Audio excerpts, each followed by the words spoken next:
안녕하세요. 이학권의 시사 칼럼입니다.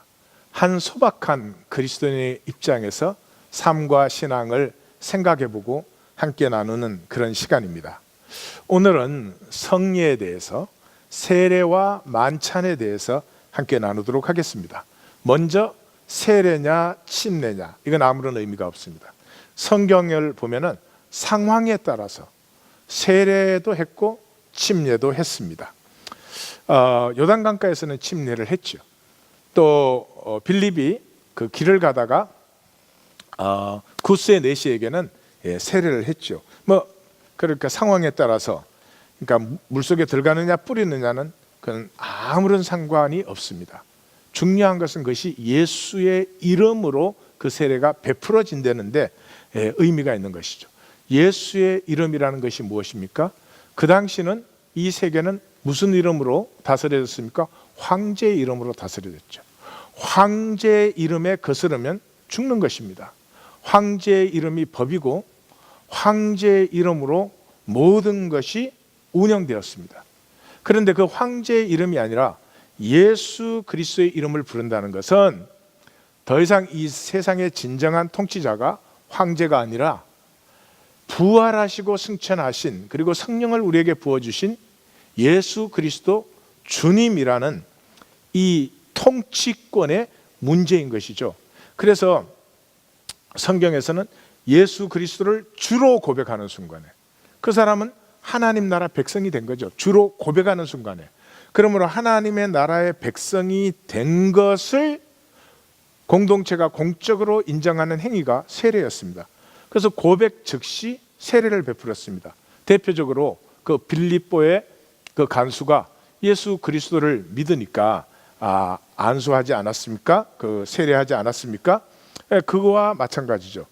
그런데 이것이 2세기 자료를 보면 어떻게 고백을 하고 나면 성경은 다 그 자리에서 세례를 주었는데 그 자리에서 세례를 주지 않고 학습하고 기도하고 금식하는 기간을 통해 가지고 그 다음에 세례를 주었습니다.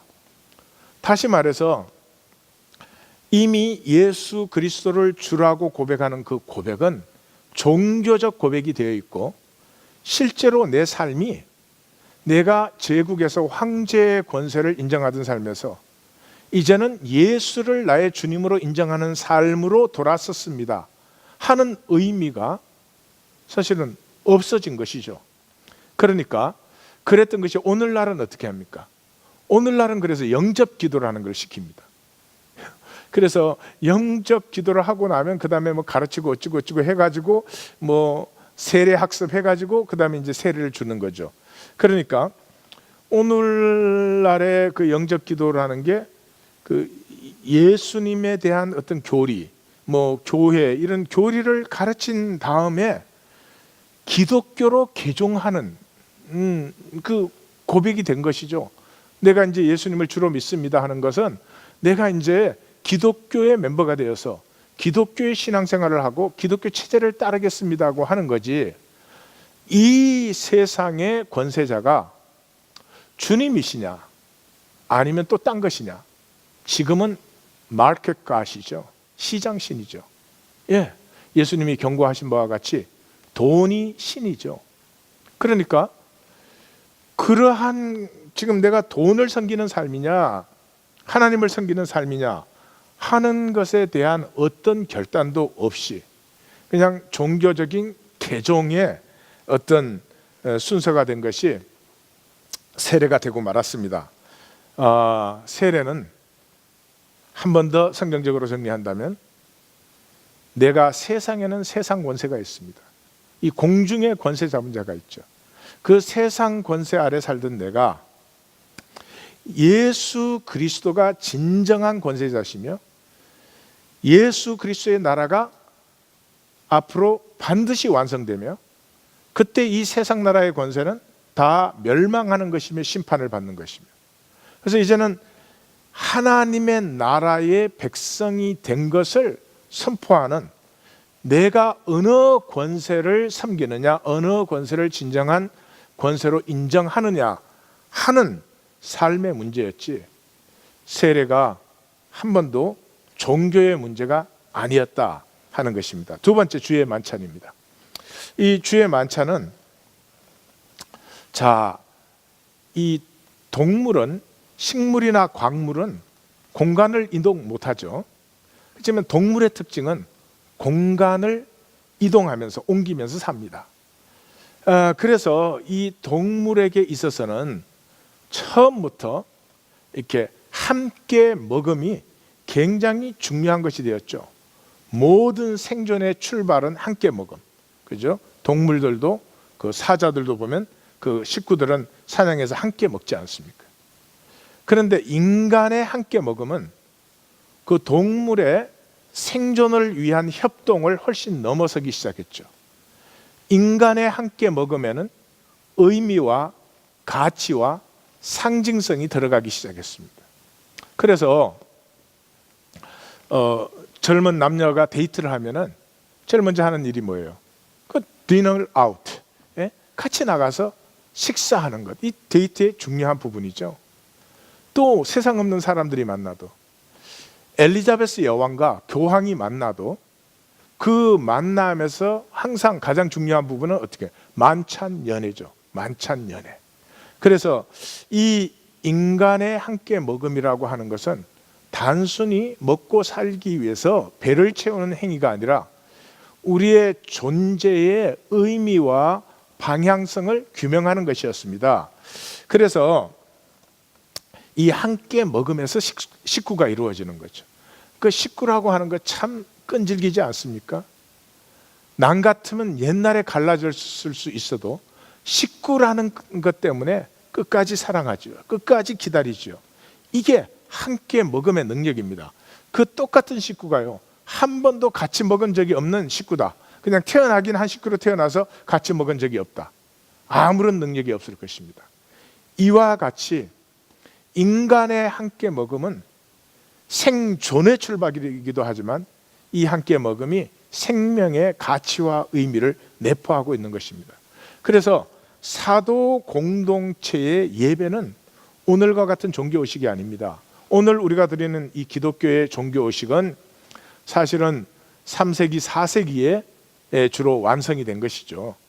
그리고 이 완성이 된 것은 가장 많이 유대교의 해당에서 쓰던 것을 우리가 가지고 들어와서 오늘의 같은 예배를 만들었지, 예수님과 예수님의 제자들은 이런 예배를 드린 적도 없고 이런 예배를 드리는 것을 보면 굉장히 신기해했을 것입니다.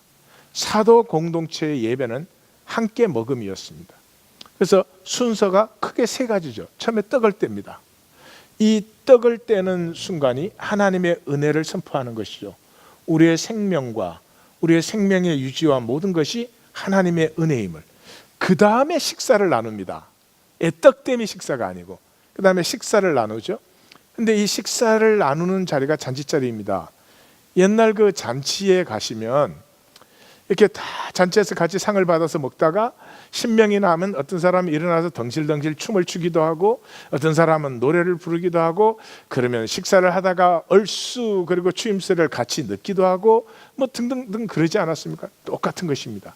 이 식사를 나눌 때 그냥 먹기만 하는 것이 아니고요, 먹는 동안에 뭘 대화를 나누는 게 아니고요, 그 음식 먹는 게 주가 아니었습니다. 지금 막 음식이 너무 막 기름져져 가지고 먹기에 음식이 주가 되어버렸지만 옛날에 음식이라는 거 간단했습니다. 그렇지만 그 한 번 떡을 떼면서 그 한 번 고기 접시를 나누면서 그 기분이 흥이 나는 사람은 일어나서 찬양도 하고 예언도 하고 기도가 터져 나오기도 하고 함께 추임새를 넣기도 하고 잔치로 그렇게 누린 것이죠. 그리고 그 식사가 다 끝났을 때 잔나눔을 합니다. 이 잔나눔을 할 때는 우리의 정체성과 사명을 선포하는 시간입니다. 말하자면 이렇게 말하면 재미가 없지만 사실 그런 거죠. 우리가 다 하나님의 백성입니다 한 사람이 그러면 모두가 그 선창자를 따라서 같이 선포하고 또 잔을 마시고, 또 저쪽에 한 사람이 그 누구라도 좋습니다. 우리는 모두 한 형제 자매입니다 그러면 우리는 모두 한 형제 자매입니다 그리고 또 잔을 마시는 거죠. 이렇게 해서 그 함께 함께 식사하는 자리가 우리의 신앙을 선포하고, 또 오늘 하루의 삶이 힘들었다면, 핍박을 받거나 박해를 받았다면 그 속에서 서로를 위로하고 격려하고 새 힘을 얻고, 우리가 누구이며 왜 존재하며 어디로 가야 되는지가 함께 잔치로 나누어지는 자리가 이 사도 공동체에서 식사의 예배였습니다. 그런데 이것이 교회사에서 3세기에 이미 식사는 없어지고 떡과 잔만 남았습니다. 그리고 더 이상 그냥 만찬이라고 부르지 않고 성찬, 유카리스트, 홀리, 이 성찬이라고 부르기 시작했고요. 4세기 이후에는 이것이 사제들만 집전할 수 있는 이러한 그 종교의식이 되었습니다. 사제들만 집전하는 종교의식이 되고 나서 얼마 안 있어서 화채술이 등장했습니다. 화채술이 뭐냐? 이게 떡과 잔, 식사는 없어졌죠. 떡과 잔을 그 사제가 축사할 때 이 떡이 진짜 주님의 살로 변하고 이 포도주가 진짜 주님의 피로 변한다는 그런 화채설이, 캐톨릭에서는 뭐 지금도 그걸 주장하는 분들이 있습니다. 그러나 그는 성경에 있는 신학, 특별히 사도 공동체 식사와는 전혀 너무 거리가 먼 것이고요. 이 사도 공동체의 식사는 뿌리가 어디에 있습니까? 구약의 절기들이죠. 구약의 절기들이죠. 구약의 절기들의 그 성전으로 올라갈 때 소리치고 모든 악기가 동원되고 모두가 함께 기뻐하고 춤추고 찬양하고 노래하면서, 그래서 그 성전을 사모하는 마음에 내 영혼이 쇠약하여졌다, 그럴 정도로 그 성전의 잔치가 형제가 연합하여 동거함이 어찌 그리 선하고 아름다운 거, 다 이것이 그런 얘기를 하는 것입니다. 그래서 정리한다면 세례는 내가 세상 권세에 대해서 죽고 하나님 나라의 권세로 새롭게 태어나는 것입니다. 그래서 거듭남입니다. 이제 세상은 나에게 권세가 되지 않습니다. 어떤 의미도 되지 않습니다. 세상에서 내가 얼마나 출세했느냐, 그것이 나의 가치가 아닙니다.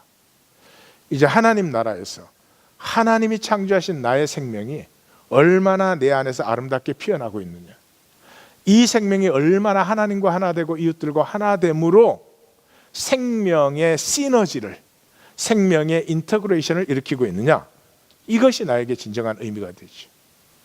무엇을 뭐 가졌다 못 가졌다, 죽을 때 되면 다 없어지는 그런 가짜 가치가 아니죠. 그래서 세례는 정말 세상에 대해서 죽고 하나님에 대해서 사는 거듭남의 그 확증입니다. 만찬은 무엇입니까? 그렇게 된 사람들이 한 식구된, 하나님 나라의 한 식구된 그것을 즐거워하는 것이 만찬이었는데, 오늘 우리 기독교의 세례와 기독교의 성만찬은, 저는 성만찬이라는 말 자체를 좋아하지 않습니다만은 너무나 원래 성경적인 것과는 이제 거리가 멀어졌죠. 그게 참 안타까운 일이죠. 왜냐하면 벌써 고린도전서 11장에 보면 바울 시대에 벌써 이 만찬을 합당치 않게 먼저 온 사람들이 많이 먹어버리고 전체를 다 먹고 심지어 먼저 취해버리고 이런 일까지 있었으니까, 참 우리가 깨어있지 않는다면 성경이 계시하는 생명의 진정한 의미는 우리가 참 누리기가 힘들다, 그런 생각을 해봅니다. 그렇지만 동시에 성령님께서 우리와 함께 하시니 이 모든 일에 본래의 뜻과 본래의 아름다운 가치가 또 회복되기를 꿈꾸어 봅니다. 지금까지 이학권의 시사칼럼이었습니다. 다음 주 이 시간에 뵙겠습니다.